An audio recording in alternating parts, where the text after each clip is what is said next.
kuganira ku ijambo ryitwa ubugingo. Numvise n'abatubanjirije ari byo batubwira ko ubutunzi umuntu afite atari bwo babarira nk'ubugingo. Hanyuma rero kubw'iyo mpamvu niyo mpamvu tugira ngo twumve neza agaciro k'ubugingo aho gaherereye.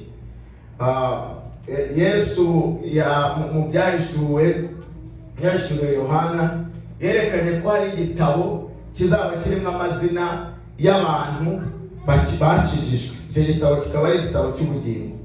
Mu ijambo badusomeye muri Yohana basobanuye neza ko umuntu ashobora kuba atunze ibintu byinshi ariko ubugingo butarimo. Mana yacu tugire neza. Muri Luka badusomeye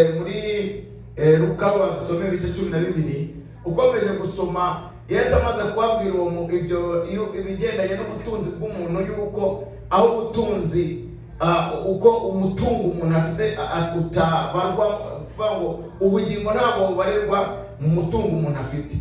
Aho yakomeje rero abacira umugani w'umugabo wari ufite umukire, wari umutunzi, yamaze imyaka myinshi cyane akora. Hanyuma mu gihe kigeze aravuga ati rwose ubutunzi mfite bumaze kuba bwinshi, amafaranga ibintu nahinze bimaze kuba byinshi. Aravuga ati mugiye guhunika ibigega, nimara guhunika ibigega nicare hasi ry'imitungo yanjye. Mana yacu tugire neza.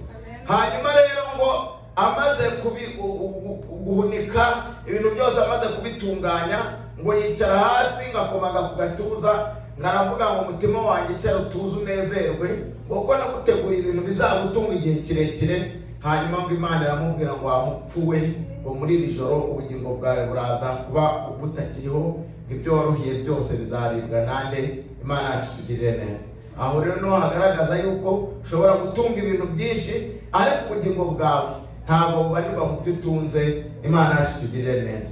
Uyu munsi rero nagira ngo buri muntu aze kwibaza ko hari igitabo kirimo amazina y'abanyabugingo. Wowe izina ryawe riri hehe? Imana yacu ishimwe. Turaza n'ubundi kwifashisha ubutumwa bwiza bwa Kristo bwanditswe na Luka, turebe uburyo abigishwa ba Yesu ubundi Yesu igihe cyose ahantu yabaga ari kubwiriza, habaga hari abantu benshi, ibihumbi n'ibihumbi byinshi cyane, birenga n'ibihumbi 10 ahantu ari kubwiriza. Habaga hari abantu baje barwaye bagira ngo Yesu abakize. Habaga hari abantu baje bashonje kugira ngo Yesu narangiza amateraniro aze kubagaburira.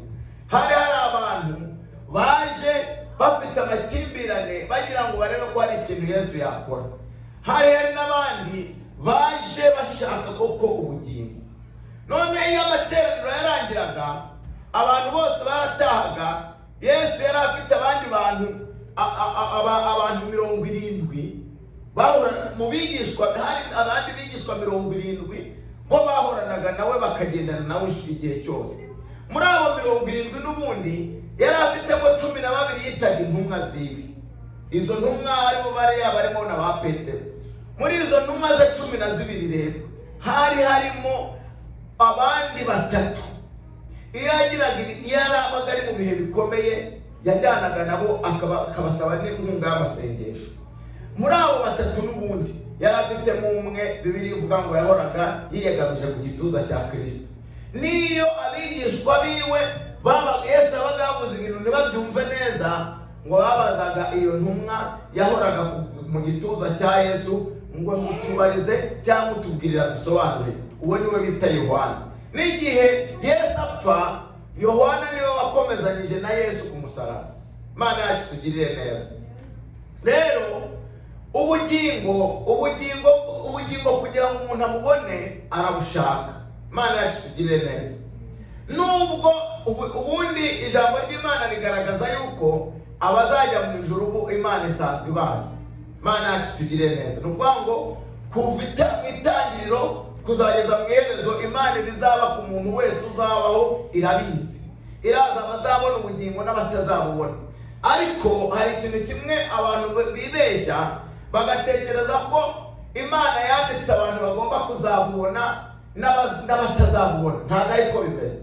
Ahubwo kubera ko Imana imenya byose, igashobora na byose, ijya imenya umuntu wavutse uzashaka ubugingo, ikamenya n'umuntu wavutse utazabushaka. Imana yacu tugire neza.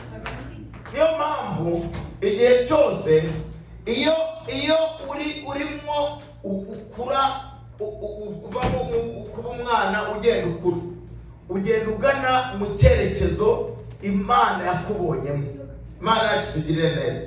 Ntabwo Imana ari igufata ngo igukurure ikwinjize mu bugingo, ahubwo wowe uba ufite umutima wo kuzakizwa, Imana ikakuyobora. Imana yacu tugire neza. Habaho rero n'umuntu ubu ari umwana wo kurimbuka, ariko ijambo ry'Imana rivuga ku bigendanye na Yuda ngo yari umwana wo kurimbuka.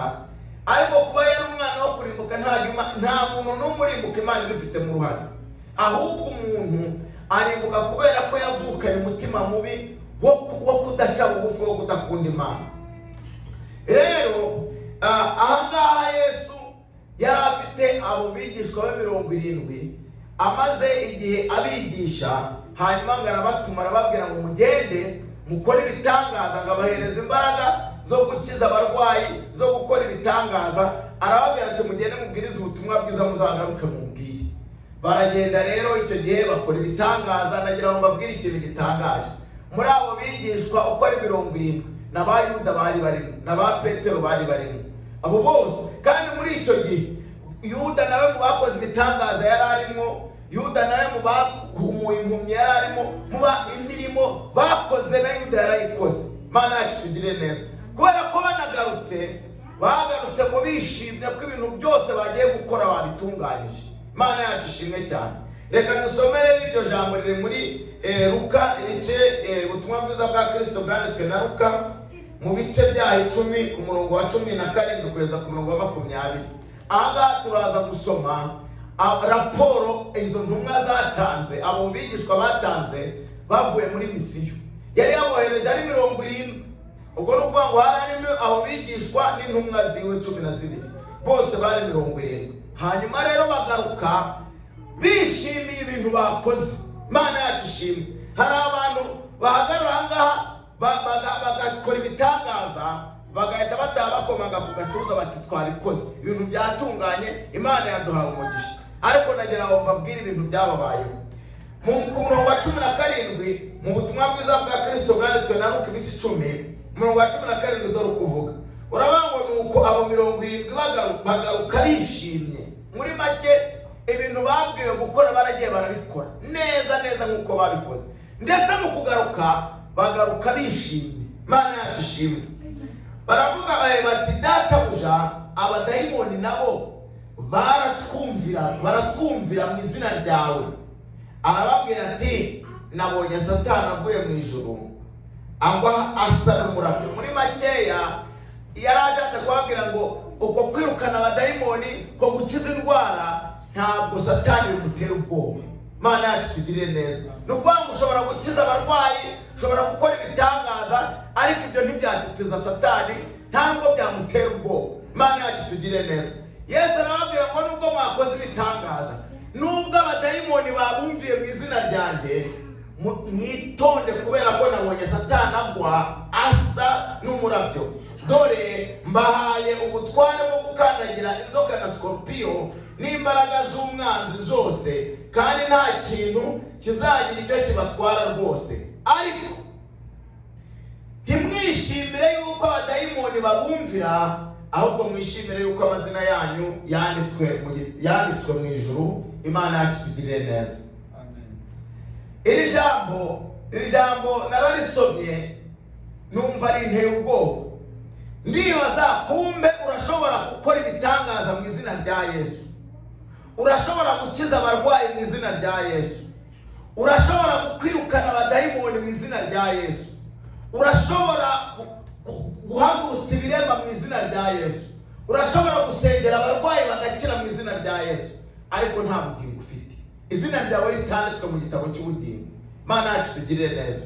Iri jambo nisomye rero numvise rinteye ubwoba. Ni gute umuntu yaba yarageze ku rwego rwo kwirukana abadayimoni mu izina rya Yesu, akaba yarageze ku rwego rwo guhagurutsa ibirema mu izina rya Yesu, akaba yarageze ku rwego rwo gusengera abarwayi bagakira mu izina rya Yesu, ariko izina rye rikaba ritari hehe mu gitabo mu ijuru.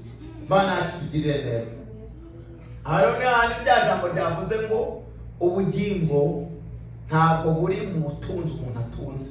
Imana yacu tugirire neza. Niyo mpamvu n'ubundi Yesu mu gitabo cya Yohana ibice 12:15 yaravuze ngo mwebwe muvuga ko munkunda, ni munkunda muzitondere amategeko yanjye. Imana yacu tugirire neza. Kubera yuko umuntu witondera amategeko y'Imana niwe wenyine izina ryiwe rigaragara mu gitabo cy'ubugingo.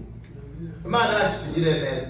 Urashobora gukora ibintu byinshi, urashobora gukora ibitangaza. Mu bakoraga ibitangaza nababwiye na Yuda yarari. Mu bakoraga ibitangaza Yuda yarari yicaye, ari no mu bagarutse bishimiye ibyabaye na Yuda yarari. Imana yacu tugirire neza. Ariko mu bari bafite ubugingo Yuda ntiyarari. Icyatumye ubugingo bwa Yuda buhenebera n'iki?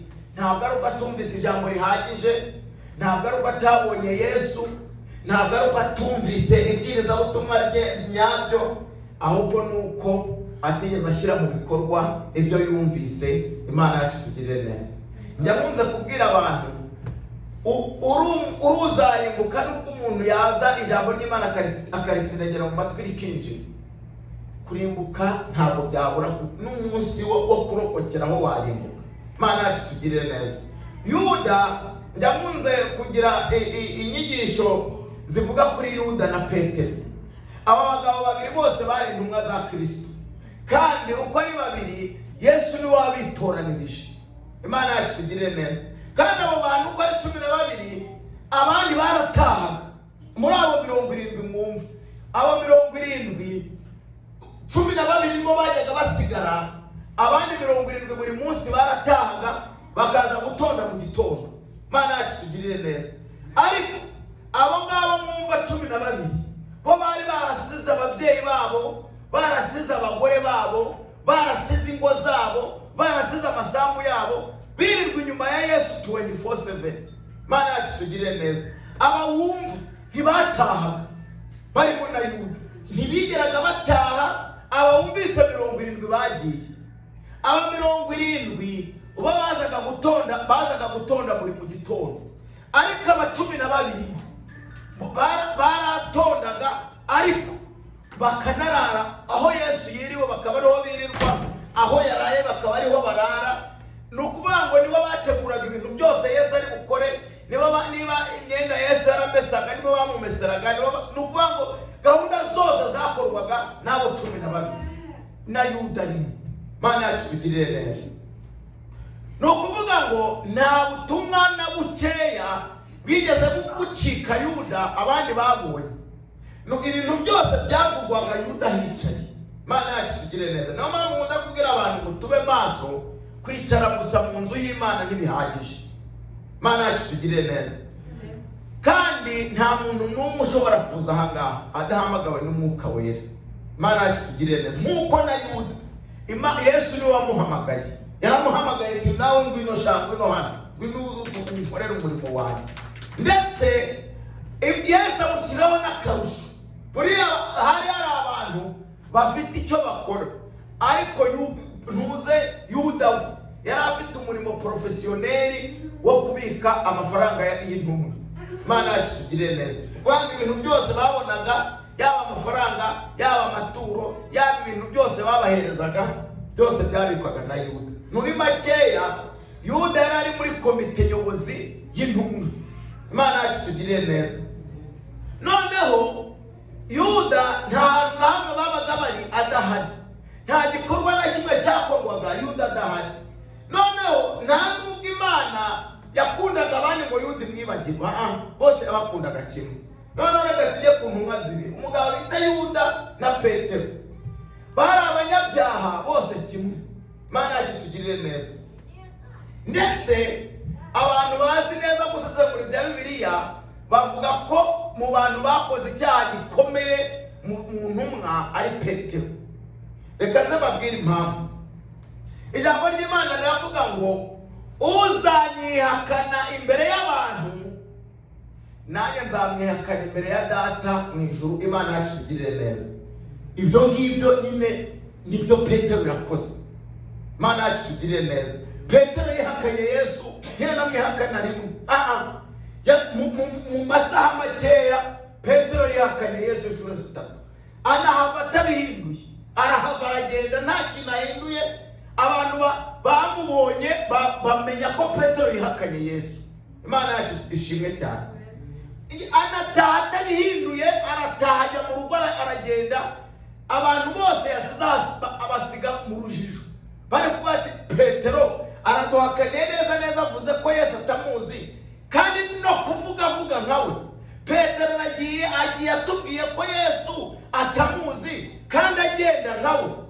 Agiye atubwiye ko Yesu atamuzi kandi avuga nkawe. Imana yacu itugirire neza. Petero arahava aragenda rwose, aragenda ararongotana, asiga ababwiye ko Yesu atamuzi. Imana yacu itugirire neza. Inkoko ibitse agira agahinda k'ibyamubayeho, ababazwa nuko yihakanye Yesu, ababazwa nuko yakoze ishyano nk'iryo ngiryo. Noneho rero Yuda we ntiyigeze yihakana Yesu. Kandi ijambo ry'Imana riravuga ngo uzanyihakana imbere y'amaso y'abantu, nanjye nzamwihakana imbere ya data mu ijuru. Imana yacu itugirire neza. Petero yarabikoze rero, aramwihakana. Noneho tujye kuri Yuda. Yuda we ntiyigeze yihakana Yesu, ahubwo yabwiye abantu ati Yesu uyu nguyu mwashatse mutazi ahari, njye ndahazi.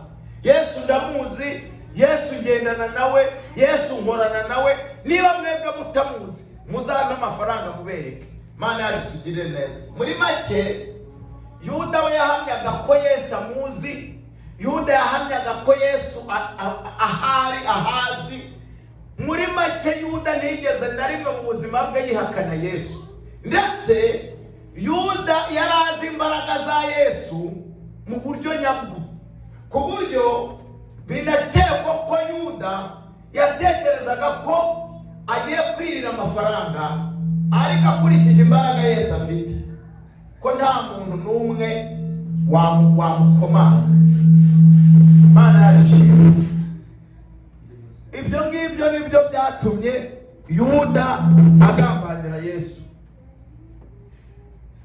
Yuda rero yagambaniye Yesu ashaka amafaranga, ariko azi neza yuko ari buyagarurirwe.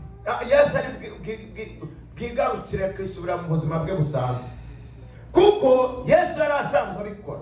Ntabwo ari ubwa mbere bari bamufashe. Hari ikindi gihe bamufashe, hanyuma ngo abanyura mu myanya y'intoki aragenda. Imana ngo bagenda bagwa hasi. Imana yacu ishimwe. Rero Yuda ibyo bintu byose yarabinetse, arabatuye umugabo tugendana. Navumbuye ko ari Imana ntawamunesha, navumbuye ko ashobora byose ntawamwica. Nyine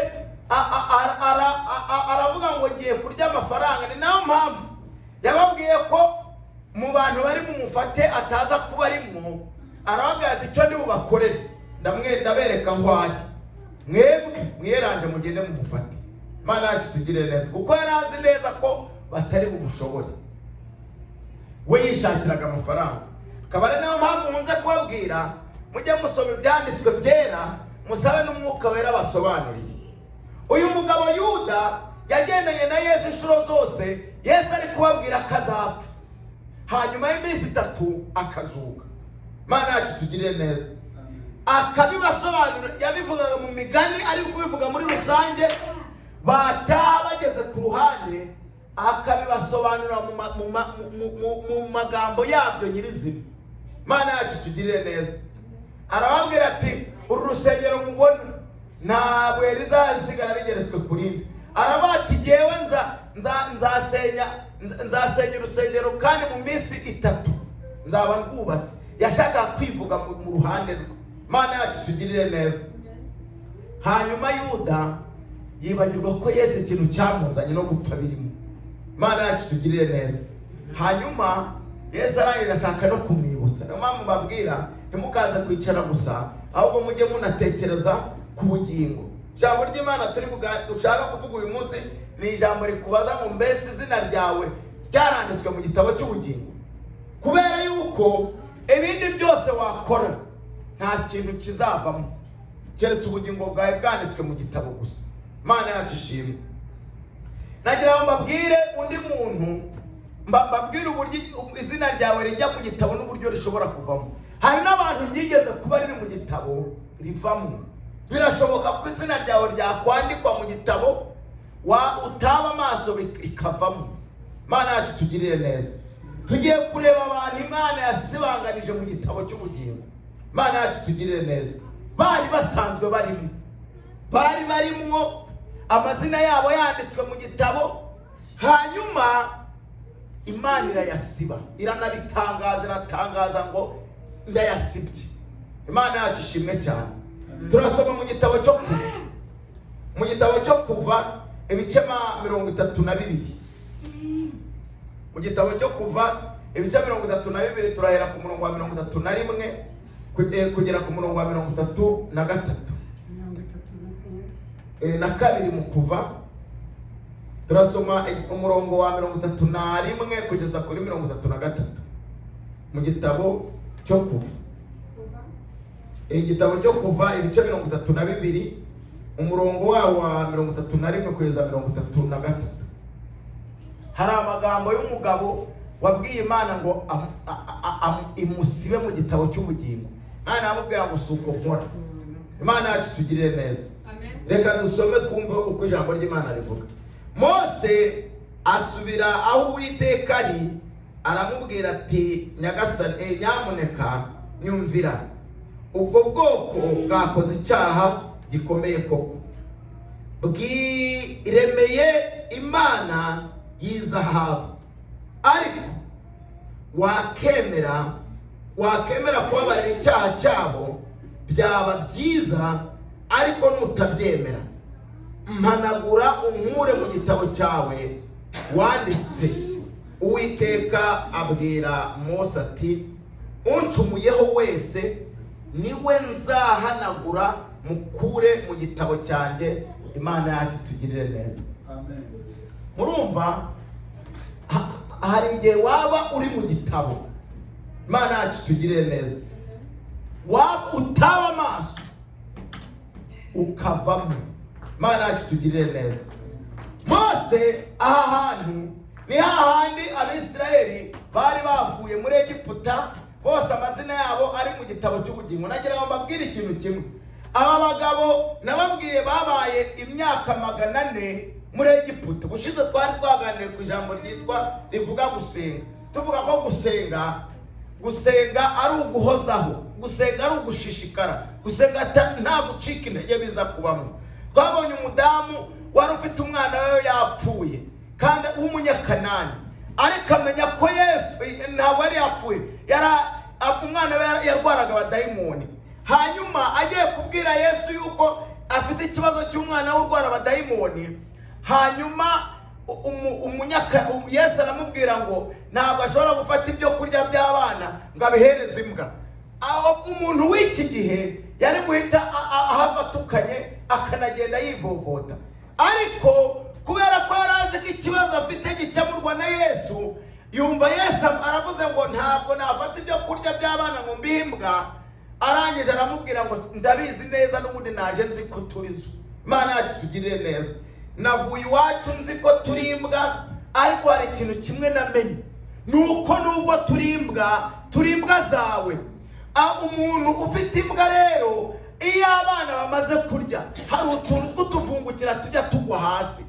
Ndabizi neza nunyemerera ukaza kugaburira abana, hanyuma ukampa uburenganzira bwo gutora kutuvungukira, umwana wanjye arakira. Imana yacu tugirire neza. Nguko bita gusenga. Nta gusenga ngo ibintu nibyanga ngo urekera. Urakomeza ugasenga kugeza bitunganye. Icyo twamenye nuko Imana iradukunda, urukundo ruruta urw'ababyeyi bakunda abana babo. Yesu yarabivuze. Imana yabivuze muri Yesaya ngo umubyeyi ashobora kwibagirwa umwana wiwe, aravuga ngo kandi yamwibagirwa koko. Ngo ariko jyewe sinzabibagirwa. Imana iragira abantu nzabaheka kugeza imvi zibaye uruyenzi. Muri make Imana iradukunda urukundo rwinshi, watumye ifata umwana wayo w'ikinege Kristo iramutanga ku bwacu kugira ngo apfe, hanyuma twebwe dukire. Imana yacu tugirire neza. Hanyuma rero nagira ngo mbabwire ntabwo Imana ishobora gukora ikosa ryo gusiba umuntu mu gitabo cy'ubugingo nta cyaha yakoze. Imana yacu tugire neza. Ariko urashobora kuba uri mu gitabo, Imana yacu tugire neza, wareba nabi ukakivamo. Abisirayeli rero nkuko nababwiye bamaze imyaka 400 bari muri Egiputa, hanyuma mu buretwa. Imana yacu tugire neza. Bari gukubitwa. Iyo bavuze uburetwa, aba bagabo barakubitwaga bagakoreshwa imirimo y'agahato batari buhembwe, bagataha nta kintu na kimwe bahembwa kandi biriwe bakora, hanyuma bakanakubitwa. Kandi babaga ari umugabo, umugore n'abana bose bari mu kazi. Imana yacu tugirire neza. Noneho ngo barasenga imyaka 400 basenga, Imana itabishyura. Ni ukuvuga ngo abatangiye uburetwa barapfuye, abana babo barapfa, abuzukuru babo barapfa, abuzukuruza babo barapfa. Ndi kuvuga bapfa bashaje, apana kukenyuka, barasazaga. Ni ukuvuga ngo habaye generation enye Abisirayeli nyine barasenze, barasenga, abagabo n'abagore barapfa, abana basize nabo barasenga barinda basaza, Imana itarabasubiza, barapfa, abuzukuru babo nabo barasenga. Ese muri icyo gihe Abisirayeli bari mu buretwa, imyaka yari iriho batarenzaga yari ingahe? Batarenza nk'iyi turimo, imyaka batarenzaga gute? batarenzaga igihe cyabo cyo gusaza. Nabo byari 120. Urumva imyaka yatangiye kugabanukira kuri ba Aburahamu. Aburahamu nibo bagiye bagira imyaka mikeya. Umuntu wagize imyaka myinshi no bita Metusera, ariko nyuma ba Aburahamu nta wigeze agira imyaka myinshi. Bose bagiye bagira mikeya kugeza n'igihe ishize, kuko igihe abantu barimbuka ku bwa Nowa, ahubwo ku bwa Nowa, umunsi Nowa amazi arimbura abantu, hanyuma ya Nowa nta wundi warengeje imyaka 120. Ni ukuvuga ngo guhera kuri Nowa ababayeho nyuma ya Nowa, generation ya nyuma ya Nowa nta wigeze uyirenze 120, na ba Aburahamu ntibigeze bayigezamo. Rero ikintu cyabayeho ni iki? Mwibuka ngo ibyaha bigabanya imyaka, ibyaha ubwabyo nibyo byadukuyeho imyaka yose. Rero niyo mpamvu ubona uko ubungubu abantu ujya kubona ukabona umuntu arashaje kandi akiri umusore. Ubungubu abana basigaye bandi bakavuga ngo wowe urashaje rwose, ngiye tukurebye ngo tubone uri nko mu myaka nka 50. Imana yacu tugirire neza. Ni kuri ya mukobwa wanjye Jenny yambwiye ubushize ejo ngo ndebye ngo mama ngo mbona afite nka 25, ariko wowe urashaje ngo n'imisatsi yatangiye guhindagurika. Urumva kubera ikirere. Ubu nagira mbabwire ikintu gitangaje. Adamu yamaze imyaka irenga 500 akiri umujene, 600 akiri umujene, 700 agikora. Ntabwo Adamu yashaje, ntabwo yapfuye ko ashaje, ahubwo yapfuye kuko nyine igihe urupfu rwari rwamaze kuza. Ariko ntabwo ari uko yari yashaje ngo ari kugenda ku kabando y'ububa, yari agikomeye, yari akiri umusore. Icyo gihe abantu bajyaga batangira kubyara bari mu myaka 60, 70, ariko batangira kubyara. Nta muntu ngo yarashaje ngo dore yahengamye ngo dore yaminkanya ngo imisatsi yaje. Babaga ari abajene, abasore bakomeye. Imana yacu tugirire neza. Ni ukuvuga ngo umuntu w'imyaka 500 w'icyo gihe yabaga akiri umujene kukurusha muzehe, akiri umujene, ari mu myaka muri za 500, 600, akiri umujene, afite imbaraga, akora, nta nakamenyetso kagaragaza gusaza. Imana yacu tugirire neza. Uko rero niko Imana yari yaragambiriye ko ini nabyo bimenyekanisha ko Imana yari ifite umugambi ko umuntu azabaho ubuzima bwose. Imana yacu ishimwe, kuko gusaza byazanwe n'icyaha. Iyo umuntu adacumura, kandi n'ibintu bishoboka. Ubu ngubu niba twemera ko Adamu yamaze imyaka 930 n'iyindi, ni ikimenyetso cy'uko no kuzabaho iteka byari gushoboka. Imana yacu tugirire neza, kuko uyu munsi habaye hari n'ugize 150 yaba atagihaguruka haye. Imana yacu tugirire neza. Na 80 abantu bamwe baba bafite 80 bagendera muri wheelchair ataramugaye, nta kindi kintu cyabaye gusa ari ugusaza. Iyo umuntu ashaje imbaraga zirashira, amavi agakomangana, imitsi karega ku buryo atakibasha gukora ibyo yakoraga akiri umusore. Kandi ni ibintu biri automatique, uko ugenda ukura bigenda biza utabizi. Ukazagera igihe ukabona ukibwira ngo ndaterura ijerekani y'amaritiro 20 ngo ngende gira gutya, waterura ikanga kuva hasi. Kandi mbere waragira gutya ukabura yirukankanye, ubundi ukagenda ugira ngo niko byahoze, waterura ukumva biranze. Mana yacu tugire neza, nuko basaza. Ugenda gake gake utabizi, wazajya kubona ukabona ibintu washoboraga mbere ntukibishobora. Mana yacu tugire neza. Ariko nagira ngo mbabwire ubugingo bwacu ubwo Paulo yaravuze ngo nubwo umubiri ngo umuntu w'inyuma agenda asaza, ngo uw'imbere we agenda ahinduka mushya uko bukeye. Imana yacu tugire neza. Uwo w'imbere rero udasaza niwe Yesu yaje gucungura. Imana yacu tugire neza. Mose rero hariya twasomye Abisirayeli barasenze iyo myaka nababwiye 400. Ku mwaka wa 400 bari gusenga, ntibaba ngo amajwi yabo ntiyaragisohoka. Mana yacu tugire neza. Ngo baranihaga kumwe nyine umuntu arira agahinda kakazamwica, akaba atakivuga amagambo ahubwo aniha. Imana rero ibumva bageze ku rwego rwo kuniha, ngo yumvise umuniho baniha, ngo yibuka amasezerano yasezeranije sekuruza wabo Aburahamu. Irangije ihamagara Mose nawe yari yarahunze. Mwibuke Mose yavutse mu gihe Abisirayeli bariho bicwa, noneho ajya kurererwa ibwami. Ageze ibwami akora amanyanga, yisha umuntu aravuga ati niba bimenya ko rige namwishe bazanyica nanjye. Arahunga. Amaze guhunga rero muri ubwo buhungira ahantu yari ari, Imana irahamusanga ari umushumba wa kwa sebukwe. Iramubwira ati mugabo rero nagira ngo ngutume uko namaze kumva kuniha kw'Abisirayeli. Imana yacu tugirire neza. Muri make Abisirayeli bizeraga ko Imana yabakiza, bakayisenga nubwo bari mu bibazo, bakavuga bati agakiza kacu niho kazaturuka. Imana arayumva gusenga, ibakura muri Egiputa. Imana yacu tugirire neza. Ihabakura, amazina yabo ari hehe? Mu gitabo cy'ubugingo.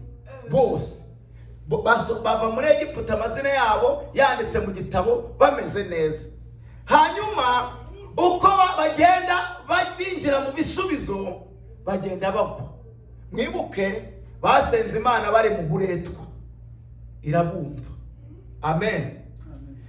Imana ibakura muri bwa buretwa, ibajyana mu mudendezo. Uko bagenda babona freedom, bagenda bapfa mu bugingo. Ubugingo bwari buzima bari muri Egiputa, nubwo bari kubabazwa mu buryo bw'umubiri, ariko ubugingo bwabo bwari buzima, bwanditswe mu gitabo. Hanyuma bavuye mu buretwa rero, hari igihe Imana ishobora kukurekera mu buretwa kuko ari kubona, ugasanga uburetwa ufite bwakubayeho ni ukubera ko ariho Imana yabonye hakubera heza mu byerekeranye n'ubugingo.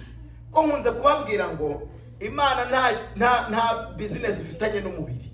Imana yacu tugire neza. Nagira ngo mbabwire ko umubiri Imana yarawuremye, ariko iwurema atari wo muntu. Umuntu wibuka ko Imana yavuze yuko igiye kurema umuntu usa nande, usa nayo. Imana yacu tugire neza. Rero kubera ko ari igiye kumutuza hano ku isi, imushakira ikintu kizatuma abasha kubaho hano ku isi. Abantu bajya mu kwezi, buri karere kose gafite uburyo kababwamo. Abantu bajya mu kwezi kugira ngo babashe kubayo, bagira uruntu niba ari urukoti, niba ari ibyuma baseseramo, sinzi ukuntu rumeze, ariko bagira uruntu rw'umwambaro bambara rufunga ahantu hose no mu maso. Nirwo bagenda bambaye abajya mu kwezi. Njya mbona ibishushanyo byabo kuko nta wagiyeyo ngo namubonyeyo, ariko ibigaragaza abantu bajyayo teni bambara urwambaro rumeze nk'urubogisi binjiramo, rukaba rufunze no mu maso ahantu hose. n'amaboko yose n'amaguru yose, ibintu byose byinjiye muri icyo kintu kugira ngo bibemerere kuba hehe mu kwezi. Imana rero nayo yabanje gukora ikintu kizatuma umuntu atura hano. Irangije kugikora ngo muri icyo kintu ihumekeramo umwuka w'ubugingo, umuntu ahita ahagarara aba muzima. Imana yacu tugirire neza. Muri make umuntu ntabwo ari uyu mubona, umuntu n'urimo imbere usa n'Imana. Noneho kuki rero ariko mbibona nuko Imana ari umwuka, ntabwo Imana wayikoraho, Imana ntiwayirebesha amaso y'umubiri. Imana yacu tugirire neza, ariko twebwe turarebana. Niyo kimenyetso ko ahangaha ikintu Imana yaduhaye yagira ngo iduhereze ubushobozi bwo kujya turebana. Noneho rero impamvu ubugingo n'umubiri ntacyo bipfana ni iyihe? Nuko ubugingo ntibupfa ariko umubiri urapfa. Imana yacu tugirire neza. Ubugingo buriya ntabwo bujya bupfa. Ese mu magambo magufi umubiri twambaye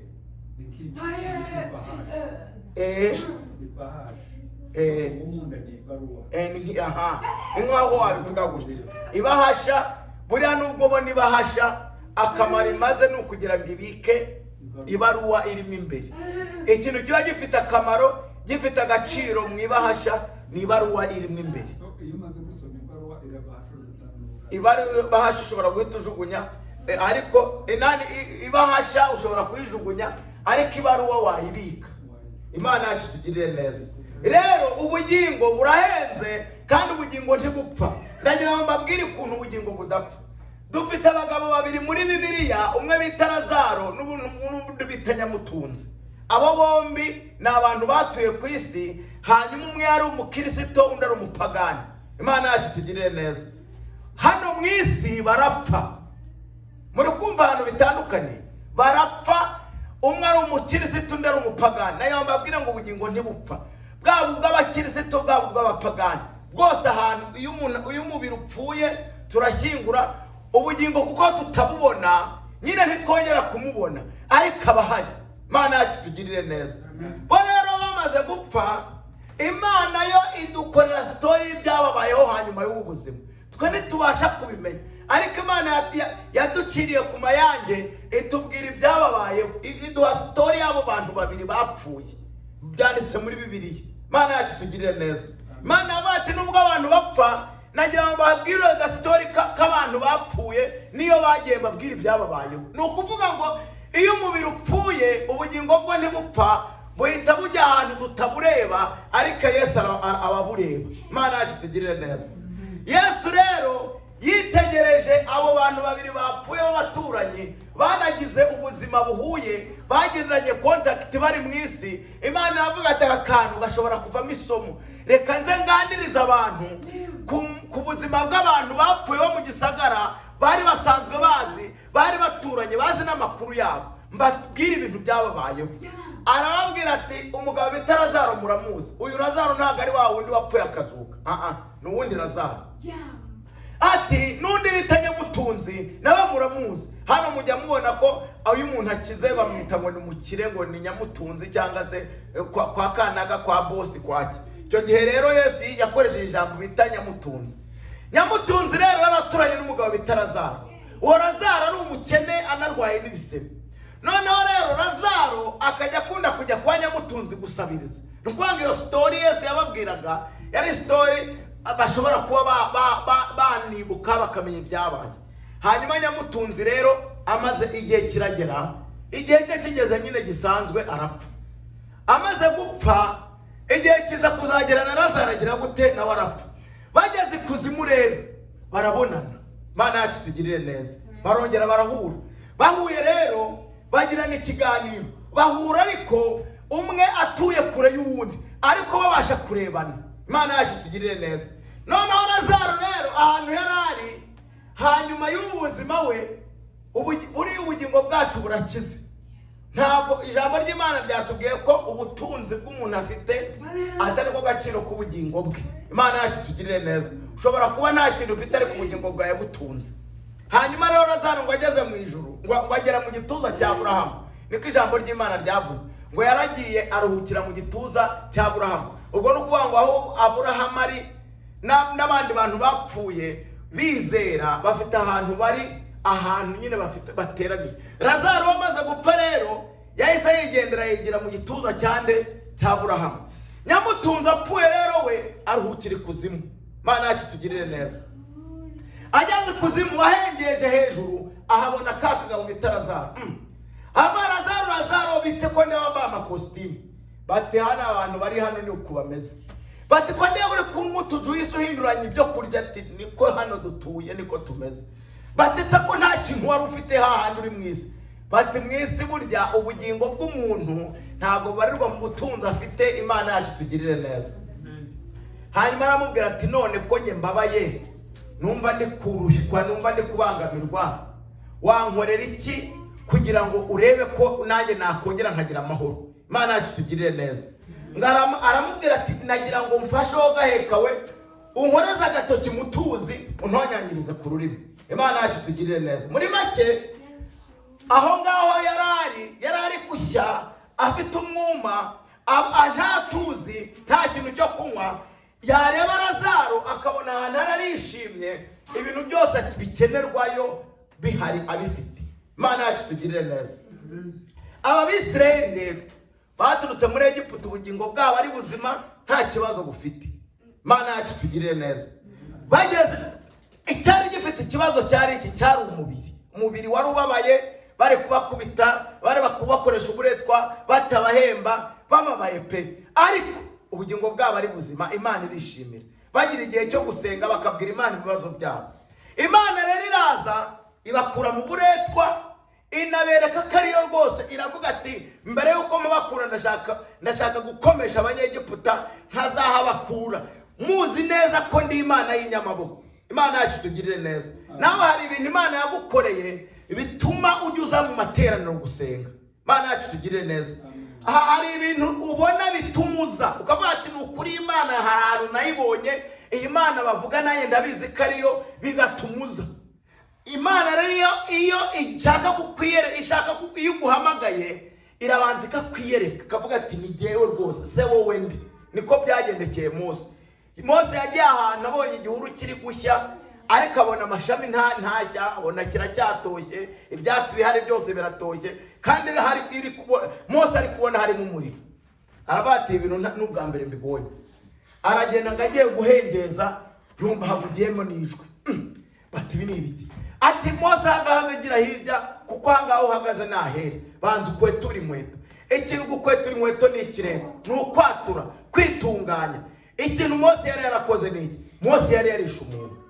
Muri Egiputa yasanze umwisirayeli n'umunyegiputa bari gutongana, abaniza umunyegiputa urufura ruraza aramuniga mpaka amwishe.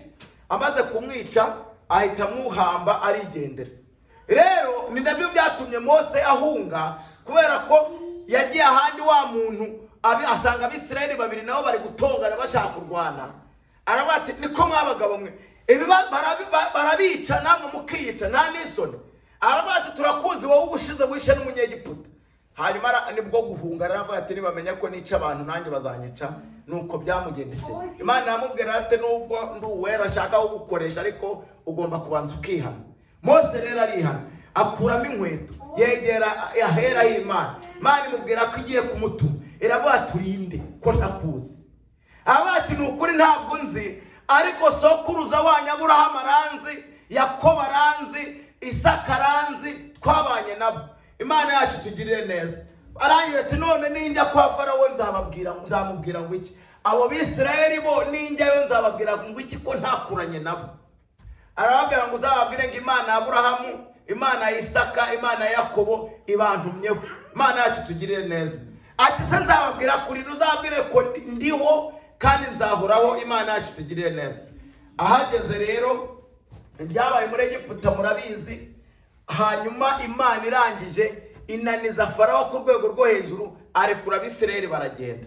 Abisirayeli ari bazima, nta kibazo bafite, babonye Imana n'amaso yabo. Abisirayeli hari umunsi muri Egiputa habaye ikiriyo kuri buri rugo rwose rurimo. Kandi ibi ngibi ntabwo ari story nka zimeze ngo impyisi na bakama. Ntabwo ari bimwe bya story by'impyisi na bakama. Ibi ni ibintu byabayeho vis-a-vis biri muri history ya Egiputa. Hari umunsi muri Egiputa abana b'imfura bose bapfuye. Buri rugo rwose rwo muri Egiputa rwapfushije umwana w'imfura. Mana yacu tugire neza. Bahereye ibwami, umuntu wese wo muri Egiputa, wo munyegiputa wese apfusha umwana we w'imfura.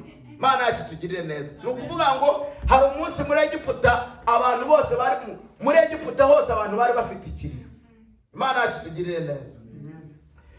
Mu Bisirayeli nta numwe byabayeho. Mana yacu tugire neza. Nta muntu numwe byabayeho. Nongere mbabwire, hari umunsi muri Egiputa Imana ibintu igikora. Imana igikora ibintu biri ordinaire ukabona biri ordinaire ariko bitangaje. Hari umunsi muri Egiputa inzu zose zo muri Egiputa ukuyemo iz'Abisirayeli zuzuyemo ibikeri mu nzu. Wajya no kuryama ugasanga ni ibikeri gusa, wafungura mu ntongo ugasanga ni ibikeri, wafungura ijerekani y'amazi ugasanga harimo ibikeri. Inzu zose z'Abanyegiputa zose zirimo ibikeri. Hari umunsi muri Egiputa abantu bose barwaye inda n'ibwami ari nyinshi z'umurengera muri Egiputa. Mana yacu tugire neza. Noneho rero iyi Mana dusenga, aba bantu b'Abisirayeli abo mwumva ndi kuvuga barabibonye ibyo bintu byose mbabwiye. Barabonye mu gitondo cya kare Abanyegiputa bose bari kurira bapfushije abantu. Barabibonye amaso ku yandi. Barabibonye mu gitondo babyutse basanga inzu z'Abanyegiputa zose zuzuyemo ibikeri. Barabibonye gutya amaso ku yandi, ntabwo ari mu mwuka. Ibi ni ibintu byabaye amaso ku maso, ukajya ukabona abantu bari kwirukanka se n'ibikiti, inzu zacu zuzuyemo ibikeri. Muze bajya kora agasanga inzu zose ahantu hose hari ibikeri. Hari umunsi Abisirayeli Abanyegiputa bagiye kuvoma amazi aho bari basanzwe bavoma, basanga amariba yaho yose yabaye amaraso. Mana yacu tugirire neza. Nta kindi, kandi Abisirayeli aho bavoma amazi yabo ari mazima. Ibyo bintu mujye mubyumva. No kuvuga ngo rero icyo gihe Abisirayeli bari bazima mu mubiri, ariko mu bugingo bari bafite ibibazo byo mu mubiri, ariko mu bugingo ari bazima. Imana yacu tugirire neza. Noneho rero kaze babwire ibyababayeho. Bafata urugendo rwo kuva muri Egiputa bagera ku nyanja itukura. Imana yacu tugirire neza. Sinzi iminsi byamaze, ariko noneho reba bageze ku nyanja itukura. Ya Mana yabakuye muri Egiputa nyuma y'imyaka 400 bari mu buretwa, yabahagurukije ikoresheje imbaraga zabo barebesheje amaso, ngo bageze kuri Yorodani nabwo batangira kuba bati, Mose ko wari watubwiye ko Imana yacu ifite ishobora byose, ibi bintu bitubayeho ni ibiki? Icyo gihe rero ikintu Imana yari yakoze, yari yavuze ati ibintu nakoze muri Egiputa ntibihagije. Mana yacu tugirire neza. Niko ko imfura zarapfuye, niko ko narababerabeje bamaze igihe bamerewe nabi, atariko kuba umwami wa Egiputa gihari n'ingabo ziwe zigihari, ntabwo ibintu nakoze nabitunganije neza. Imana igambirira gusiga yishe umwami wa Egiputa, igasiga yishe n'ingabo ze zose zikomeye. Umwami wa Egiputa rero Imana ngwita imwoshya, iramubwira atari ku buntu bayinjije koko. Uburere kwa Abisirayeli baragenda, ubusa ninde uzongera kubumba amatafari, ubusa ninde uzongera kubaka inzu z'ubuntu, ninde uzongera kubahingira mutamwishyuye. Umwami aravuga ko ibi bintu ari byo, ibi bintu ari ubugoryi dukoze, ahita afata special forces zose za Egiputa. Mana yacu tugire neza.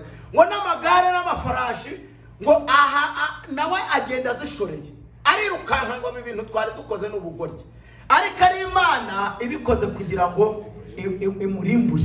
Mana yacu tugire neza. Umugabo rero arashorera aragenda, ageze ngo ku nyanja itukura, na asanga Imana yabwiye Mose kubwira Abisirayeli ngo bagandike aho ngaho ntibakomeze kugenda. Imana yashakaga ko abantu bazajya muri Egiputa, bazajya i Kanani, hatazagira umuntu ushidikanya ngavuye ko Imana umenya atariyo, ngo umenya ngo ibyo nabonye atariyo. Yashakaga ko buri muntu wese agenda, Imana yarayiboneye ku mugaragaro, afite ubuhamya bwiwe ku giti cye yatanga. Imana yacu ishimwe cyane. Apana ibyo wumvanye abandi. Buri muntu wese yavuye muri Egiputa afite ubuhamya bwe ku giti cye yatanga, akavuga ati njye Imana idukuye muri Egiputa narayibonye ku gihe yicaga abana b'imfura twebwe tukarokoka. Iyi Mana narayibonye igihe Abanyegiputa bajyaga kuvoma ku iriba bagasanganira amaraso twebwe kandi ari amazi ari meza. ibyo byose barabibonye, ariko iravuga ibintu ntabwo babibonye neza. Kuba bazajya bibuka Farawo basiza ari muzima bizambabaza. Imana ishaka kugira ngo isige na Farawo imwishe. Imana yacu tugirire neza. Kandi uwo Farawo niho warashyizeho amategeko yo kujya bica abana b'imfura, abana nako b'abahungu bo muri Egiputa bavutse. Hanyuma uwo Farawo rero Imana iramushuka araza. Ageze hafi y'Abisirayeli, Abisirayeli bumva induru z'amafarashi ari kugenda, babwira Mose ati turapfuye turashize. Asese ni ibiki? Aturabona imbere yacu hari inyanja, hirya no hino ni imisozi, none reba inyuma yacu naho abanyegiputa baradukurikiye, turanyura hehe? Imana yacu tugirire neza. Imana igishaka ko ugera ahantu ukabona nta kindi kintu warenzaho usibyeyo. Muri Egiputa byabaye barabaye batanye ibisanzwe, hari igihe ari icyorezo, hari igihe ari ibibazo byabaye. Imana yashatse kugira ngo ibereke ibintu noneho buri muntu wese avuga ngo ahangaha nta kindi cyari kubishobora usibye Imana. Imana yacu tugirire neza. Ibakorera ikintu kitigeze kibaho ku isi, nibwo bwa mbere cyari kibayeho, nta n'umuntu watekerezaga ko cyabaho. Imana igira ngo buri Mwisirayeli wese uri bwambuke uruzi aza abyibonere, azaba umuhamya wo guhamya Imana, avuga ngo ngewe narayiboneye. Imana yacu tugirire neza. Hanyuma Imana ibwira Mose ati nubwo Abisirayeli bari kwivovota, nibyo nashaka, nagira ngo nze kubakura ahangaha. Buri muntu wese azi neza ko ndi Imana ishobora byose, ari jye wabahamagaye, wabahagurukije, niyo mbajyana mpazi kandi nzahabageze. Imana yacu ishimwe. Mose rero Imana yamubwira ati fata iyo nkoni ufite mu kiganza uyitunge ku mazi, hanyuma amazi arabaha inzira. Hanyuma nk'uko nabibabwiye, ntabwo amazi buri igitangaza cy'aba abantu bavuga icy'amazi gusa, ariko ntabwo ari amazi yonyine. Murabona ko amazi yuzuye hano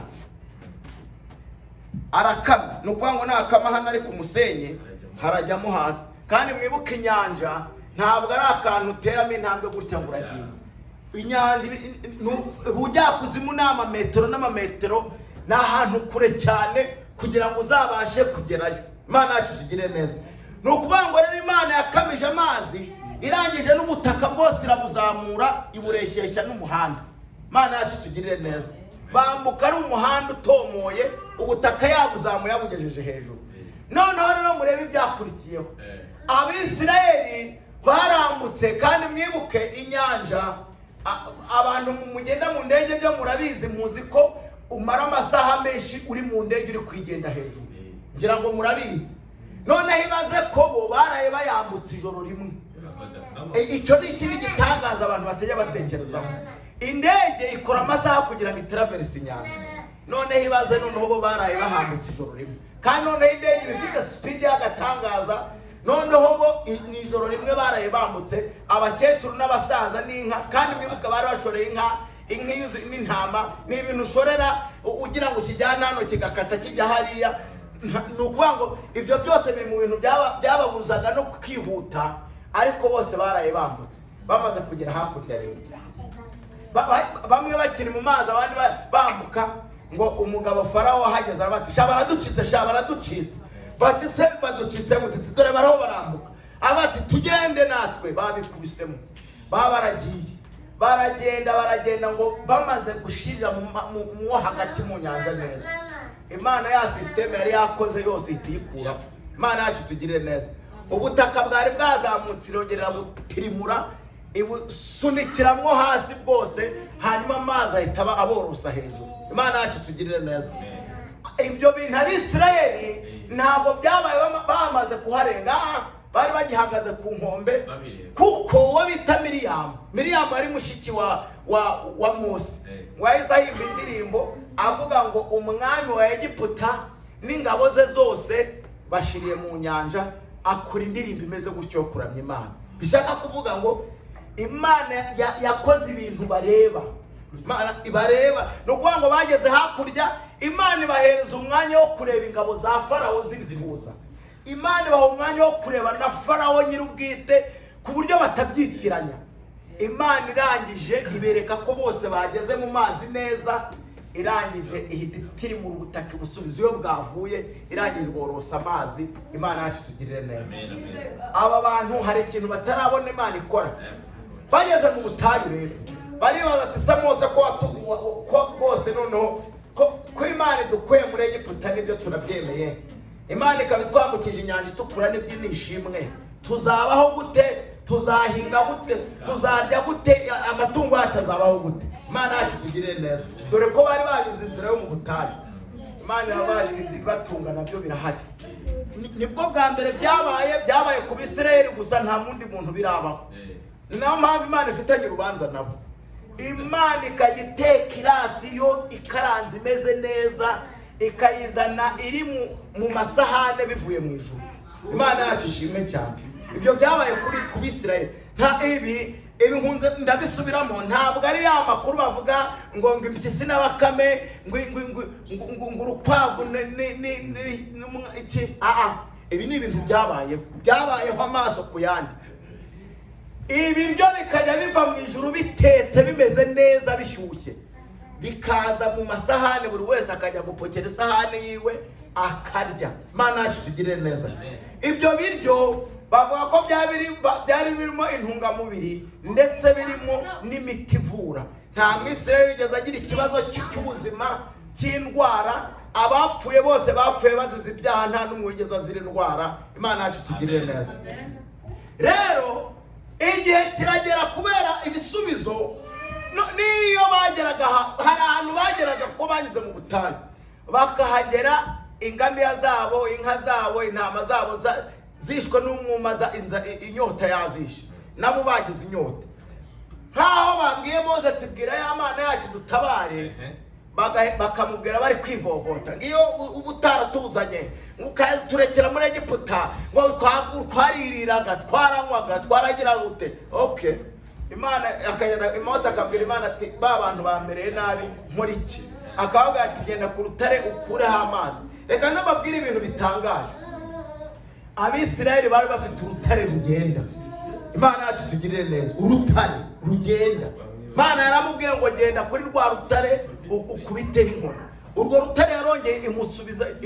Urwo rutare urwo rugenda. Barunwereho amazi inshuro zibiri. Imana yacu ishimwe. Ubwa mbere Mose yaragiye, Imana yamubwira ngo arukubite. Arukubise ruzana amazi. Rumaze kuyazana, ari nabyo byakoze kuri Mose, byatumye atagera muri Egiputa. Nubwo abantu bajya bavuga ngo yakubise ku rutare, Imana yamubwiye gukubita ku rutare ubwa mbere. Hanyuma ubwa kabiri Imana yamubwira ngo ugende ubwire urutare ruzana amazi. Mose ahageze rero araruhondagura. Sino kuruhondagura, abanza kwishongora ku Bisirayeli. Arababwira ngo mwanjije imwe, mwabapfumwe. Arabatuka cyane, muba mugenda mumushaka kunsuzugura. Ati nagira mbabwire jyewe na mukuru wanjye Aroni turashobora kubahereza amazi avuye muri uru rutare. Imana yacu tugirire neza. Hanyuma rero Mose ngo n'umujinya mwinshi cyane n'uburakari ahondagura urutare. Arangije Imana yamubwira ati ibintu ukoze wese amahirwe yo kuzagera i Kanani urayabuze. Imana yacu tugirire neza. Gosida. Hanyuma rero Abisirayeli nababwiye ibyo byose ni kugira ngo tugaruke ahantu twasomye mu Kuva ibice 32. Umunsi umwe rero Mose ashaka kujya gusenga Imana, ajya ku musozi. Agiye ku musozi agira ibihe byiza, amarayo iminsi 40 n'amajoro 40 yisengera Imana. Hanyuma rero Imana irebye ahantu bari, isanga abantu ibintu barimo bakora n'agahomamunwa. Yandikira Abisirayeli amategeko ku bisate by'amabuye. Imana ifata amabuye abiri irayaconga neza, ifata ibuye rimwe ryandikaho amategeko amwe, ifata n'irindi ryandikaho ayandi mategeko, ihereza Mose tugende yasomera Abisirayeli. Hanyuma Abisirayeli nabo rero babonye umunsi wa mbere ushize, babona Mose ntaje. Babona umunsi wa kabiri urashize, babona Mose ntaje. Babona umunsi wa kabiri gatatu urashize, babona Mose ntaje. Icyumweru kirashira, ibyumweru bibiri, ukwezi, iminsi 40. Barabati none ko Imana yaduhaye Mose ari utuyobora, none tuzabigenza gute ko Mose atagarutse? Imana yacu tugirire neza. bari bafite ingeso rero, kubera ko ahantu bavuye muri Egiputa bari bafite ibigirwamana byinshi bakoreraga, ibyo mu nka, ibyo mu kwezi, ibyo mu ki. Ko muri Egiputa bari bafite imana y'umwero, bafite imana y'urubyaro, bafite imana y'imvura, bafite imana y'izuba. Nyine buri kintu cyose kiba ku isi bari bagifitiye imana igishinzwe. Abisirayeli rero ibyo bintu bari basanzwe bazi ko biba muri Egiputa, bahageze mu butayu babuze Mose, babuze n'Imana. Niyo mpamvu nkunze kubwira abantu, nimujya muza kumva ijambo ry'Imana, ntimugategereze ijambo ry'Imana muzabwira nuhagaze imbere. Muzajye namwe mureba iyo mana, mumere nk'abayigize iyanyu, muyisenga kuko Imana yumva abantu bose bayisenga. Ntabwo Imana iba mu bapasiteri, ntabwo Imana iba mu nsengero. Imana yahisemo gutura muri mwebwe. Imana yacu tugirire neza. Niyo mpamvu iyo umuntu akomeza ategereza Imana izava ku muyobozi, iyo umuyobozi apfuye nawe arapfa mu mwuka. Imana yacu tugirire neza. Umuyobozi apfuye mu mubiri, utazongera kumubona, nawe uhita upfa mu mwuka. Niko Abisirayeli byabagendekeye. Abisirayeli, kandi ubwo Abisirayeli kuvuga na Aroni arimo. Aroni ninde? Aroni ari umuntu wagendanaga na Mose, wumvaga iby'Imana ivuze akabisobanurira abantu. Imana yacu tugirire neza.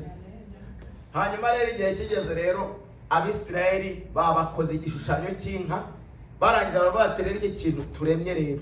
Ubwo barajya babwira abadamu bati, badamu rero bene data, murabona ko muri Egiputa twarabibonye ukuntu bakora ibimana byabo, bimwe muri byo ni natwe twanabicuraga, murabizi ko badutegekaga ibintu byose. Umwe ati njyewe mfite experience yo gukora ikigirwamana kiyobora cy'inka, undi ati turakura herera ibyo tugikoresha. Bati abagore bacu baritanga, umuntu wese ufite amaherena, ufite imikufe, umuntu ufite iki, mwese muzane tubishongeshe byose tubigire byinshi cyane, kuko bari benshi cyane, bari abantu mamiliyoni. Bati muzane mu maherena, reba gukusanya amaherena n'imikufe y'amaboko n'iki byose, bakabirundanya bakavanamo ikimasa, urubumba rungana n'ikimasa. Urumva ko byari byinshi. Barangije kugikora rero, baratangira baragisenga, barakiramya, baravuga ati rero uyu munsi Imana yatuvanye muri Egiputa turayibuze, none wowe wa Mana we dushakira uburyo wadusubiza iyo twavuye muri Egiputa. Imana yacu tugirire neza. Muri abo bantu n'umugabo bita Aroni ari hehe? Aroni yagendanye na Mose, ijwi ry'Imana yararyumvise, ariko Mose arabuze, Imana nayo ihise ibura. Imana yacu tugirire neza. Mose rero agaruka agira ngo asubiye nyine aho yavuye, ababwira amakuru Imana imuhaye. Akiri kurasanga bose bari kunama, bunamuka, arebye imbere yabo asanga hari uruntu rw'urumasa bamaze gucura. Mose agahinda karamwica, arababara, agahinda abura ikintu akora, nawe akora ishyano. Ya mategeko yari afite azanye, ahita kubikubita hasi arabishwambaguza. Amaze kubikubita hasi, asubira ku musozi ngo kureba Imana yibwira ibintu byabaye. Imana yamubwira ati nabibonye, amategeko nari nyaguhaye kugira ngo azamfashe kujya mbica umugenda, none wowe uranayasenye. Nawe gahunda ihari, none urishakira ibuye uriconge, ubundi myakudigita unayiyandikire. Imana yacu tugirire neza. Mose ajya muri gahunda yo gushaka amabuye no kuyaconga kugira ngo Imana yongere yandike. Hanyuma rero agarutse rero, Imana yamubwira ati ariko nagira ngo uha n'andi makuru. Aba Bisirayeli bose nta n'umwe uvuyemo, ngiye kubica mbereye ku murongo iri joro, uyu musozi uruzuraho intumbi gusa, ndasigaza wowe, ubundi kuri wowe nzaremamo ubwoko bundi nshaka. Imana yacu tugirire neza.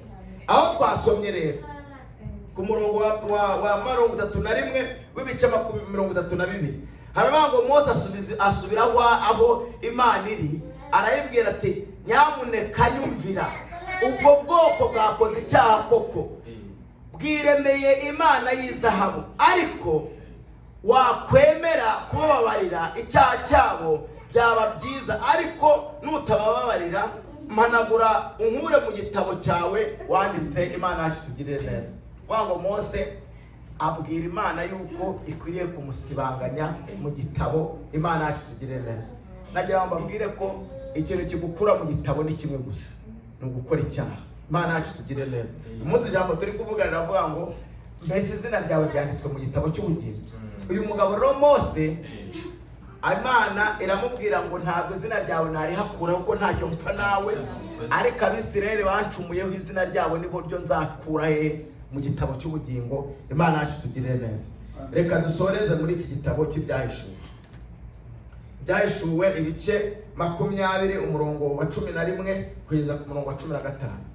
Mu gitabo cy'Ibyahishuwe ibice 20 umurongo wa 11 kugeza ku murongo wa 15. Turi kuhabona, turi kureba iherezo rero ry'ubugingo. Imana yacu tugirire neza. Nkuko twabibonye, ubugingo ntibujya bupfa, hapfa umubiri. Impamvu ubugingo budapfa ni iki? Nuko ubugingo nibwo busa n'Imana. Imana yaravuze ngo tureme umuntu ase natwe. Igisa n'Imana n'ubugingo ntago ari umubiri. Imana yacu tugirire neza. Ubugingo bw'umuzungu, ubugingo bw'umwirabura, ubugingo bw'umushinwa, bwose burasa bumeze kimwe, busa n'Imana. Ibyahishuwe ibice 20 umurongo wa 11 kugeza ku murongo wa 15. Reka dusome izina rya Kristo Yesu. Uyu mugabo Yohana ni ibintu yabonye tugiye gusoma. Ngo mbona intebe y'ubwami nini yera, mbona niyicayeho, isi n'ijuru bihunga mu maso hayo, ahabyo ntihaba hakiboneka. Mbona abapfuye, abakomeye n'aboroheje bahagaze imbere y'iyo ntebe, nuko ibitabo birabumburwa. Ukuvuga ngo abantu bapfuye mw'isi, abantu bapfuye mutakibona, hari ahandi hantu bari. Imana yacu tugire neza. Hari ahandi hantu bari twe tutabona, ariko Imana ibona. Nababwiye abari bari hano kare, mbabwira uburyo Imana yakopeje twebwe turi uyu munsi. Tubwira inkuru ya Lazaro na Nyamutunzi, nabo byababayeho barapfa. Umwe ajya aho agomba kujya, n'undi ajya aho agomba kujya. Umwe agirira inyota aho ari, undi anezerewe. Imana yacu ishimwe. Yohana rero nawe yarabibonye, abona abantu bapfuye bose. Imana yacu tugirire neza. Noneho ngo abona abapfuye, abakomeye n'aboroheje imbere y'iyo ntebe, ngo nuko ibitabo birabumburwa. Ngo kandi ikindi gitabo kirabumburwa, hariya n'ikindi gitabo cy'umwihariko, ngo nacyo kirabumburwa, ngo ari cyo gitabo cy'ubugingo. Ni ukuvuga ngo ubugingo bwacu bufite ahantu bwanditse mu gitabo. Noneho wumva ibyabayeho rero, ngo abapfuye bacirwa imanza z'ibyanditswe muri ibyo bitabo zikwiriye ibyo bakoze. Inyanja igarura abapfuye bo muri yo, urupfu n'ikuzimu bigarura abapfuye bo muri byo, bacirwa imanza zikwiriye ibyo umuntu wese yakoze. Urupfu n'ikuzimu bijugunywa muri ya nyanja yaka umuriro. Imana yacu tugire neza. Ni ukuvuga ngo muri icyo gihe urupfu ruzacirwaho iteka, n'ikuzimu hacirwaho iteka. Ikuzimu ni hehe? Ikuzimu niho ni ukuvuga ngo ubundi urupfu iyo bavuze urupfu, ni ahantu uri utazongera kubona Imana mu buzima bwawe. Imana yacu tugire neza. Nibyo byabaye kuri Adamu, amaze gukora icyaha ntiyongeye kubona Imana mu buzima bwe. Hanyuma rero ngo urupfu, hanyuma abona n'ikuzimu. Lazaro na Nyamutunzi, ijambo ry'Imana riravuga ngo bageze ikuzimu. Ruvanga ikuzimu, abantu bose bapfuye niho bari, ariko abapfuye bizera bari mu munezero, abapfuye batizera bari mu mubabaro. Hanyuma rero ngo hacirwa urubanza. Hanyuma ngo ku murongo waho 15 bavuga ngo urupfu n'ikuzimu bijugunywa muri ya nyanja yaka umuriro. Iyo nyanja yaka umuriro ni rwo rupfu rwa kabiri. Abantu bazapfa inshuro ya kabiri. Urupfu rwa mbere rero ntacyo rudutwaye. Imana yacu ishimwe.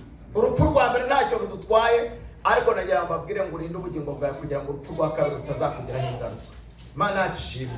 Ngo hanyuma Yohana abona abantu ngo banditswe mu gitabo, ngo kandi ngo umuntu wese utabonetse mu gitabo, yanditswe muri icyo gitabo cy'ubugingo, yajugunywe muri iyo nyanja yaka umuriro. Imana yacu tugirire neza.